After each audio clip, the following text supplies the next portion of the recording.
Hi friends, this is Puviyarasi kitchen. Today recipe rose laddu. Rose petals na எல்லாருக்கும் ரொம்ப பிடிக்கும். Rose petals வச்சு ஒரு லட்டு பண்ண போறோம். ஒரு வித்தியாசமான டேஸ்ட் கொண்ட லட்டு இது. லைட் ஸ்வீட் இருக்கும்.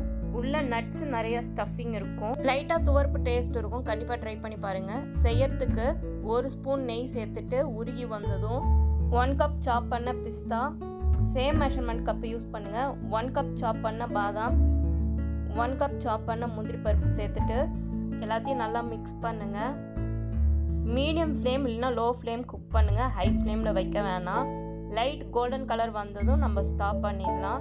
நட்ஸ்லாம் நல்லா நெய்யிலே ஃப்ரை ஆகணும். 1 ஸ்பூன் நெய்யே போதுமானது. லைட் கோல்டன் கலர் வந்ததும் ஆஃப் பண்ணிடுங்க. சேம் பேனில் வாஷ் பண்ணிவிட்டு 1 ஸ்பூன் நெய் சேர்த்துருக்கேன். 3 கப் சூடு பண்ண பால் சேர்த்துட்டு எல்லாத்தையும் நல்லா மிக்ஸ் பண்ணுங்கள்.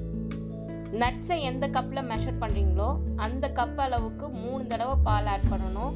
நெய்யும் பாலையும் நல்லா மிக்ஸ் பண்ணுங்கள். மிக்ஸ் பண்ணிவிட்டு அதில் 1 பங்கு பால் பவுடர் சேர்த்துக்கோங்க.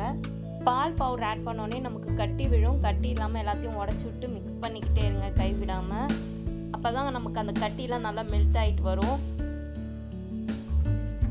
பால் பவுடர் எல்லாமே நல்லா மிக்ஸ் ஆனதுக்கப்புறம் பால் பவுடர் 1 கப் ஆட் பண்ணிடணும். அதில் 1/4 பங்கு தான் நம்ம ரோஸ் பவுடர் ஆட் பண்ணணும். ஸ்பூன் கணக்குன்னு பார்த்தா 5 spoon rose powder, 2 spoon rose குல்கந்து ஆட் பண்ணுங்கள். நாட்டு மருந்து கடையில் கிடைக்கும் ரோஸ் குல்கந்து. சேர்த்துட்டு எல்லாத்தையும் நல்லா மிக்ஸ் பண்ணுங்கள். ஒரு ப்ரௌனிஷ் கலரில் வரும்.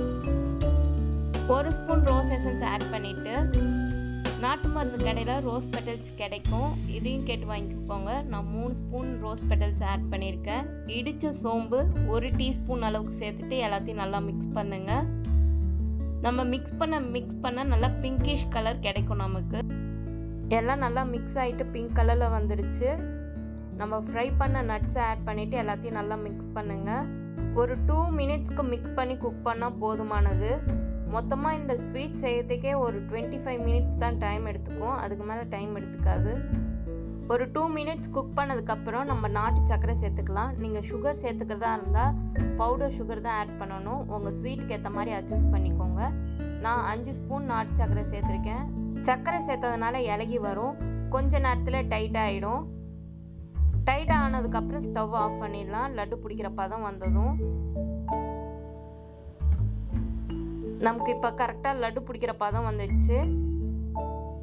கொஞ்சம் ஆற விடுங்க. வெதுப்பாக சூட்டில் இருக்கும் போதே நம்ம லட்டு பிடிக்க ஸ்டார்ட் பண்ணிடணும். அப்போ தான் மேலே அந்த ரோஸ் பெட்டல்ஸ்லாம் ஒட்டும். ரவுண்ட் ஷேப்புக்கு நல்லா உருட்டிட்டு நம்ம அந்த ரோஸ் பெட்டல்ஸ் மேலே நல்லா அப்ளை பண்ணணும். நம்ம சும்மா அப்படியே தொட்டு பார்க்கக்கூடாது. நல்லா வச்சு அமுக்கணும். ப்ரெஸ் பண்ணால் தான் நமக்கு அந்த ரோஸ் பெட்டல்ஸ் அது உள்ளே வந்து ஒட்டும். மேலே அப்ளை பண்ணி உருட்டி எடுத்திங்கன்னா ஒட்டாது. நல்லா ப்ரெஸ் பண்ணணும். ரோஸ் பெட்டல்ஸ் எடுத்து வச்சு ரோஸ் பெட்டல் லட்டு இது வரைக்கும் தமிழில் யாரும் போடலை. நம்ம சேனலில் தான் ஃபஸ்ட்டு போட்டிருக்கோம். ரோஸ் லட்டு தயார். ஒரு வித்தியாசமான டேஸ்ட் உள்ள லட்டு இது. கண்டிப்பாக ட்ரை பண்ணி பாருங்கள். என்னோடய வீடியோ பிடிச்சிருந்தா மறக்காமல் லைக் பண்ணுங்கள், ஷேர் பண்ணுங்கள், சப்ஸ்கிரைப் பண்ணுங்கள் ஃப்ரெண்ட்ஸ். பாய், டேக் கேர்.